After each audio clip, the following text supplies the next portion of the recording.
Welcome to News 5 Everywhere.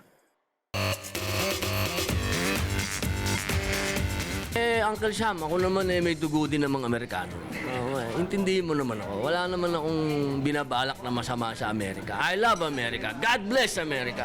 Yan ang sinabi ni Robin Padilla matapos bigong madamayan ang misis si Mariel nang mapasugod ng di oras sa Amerika dahil sa ilalim sa operasyon sa puso ang kanyang ama. Paulit-ulit kasing dinedenay ang kanyang visa.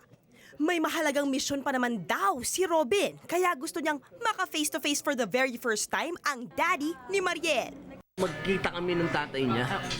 Yun lang naman ang hangad nung asawa ko. Magkita kami ng tatay niya at formal kong mahingi ang kamay ng dalaga niya. Pakiramdam din ni Binoy na damay si Mariel dahil pagdating nito sa airport, 3 oras siyang kinwestiyon. Kinumpirma naman ito ni Mariel sa News 5 at pabirong sinabi na feeling VIP pa raw siya noong una dahil inabangan siya ng security sa labas mismo ng airplano. Sa kabila nito, natawa na lang daw si Mariel sa nangyari. MJ Marfori, News 5. Be sure to come back. News 5 Everywhere. Copyright 2013.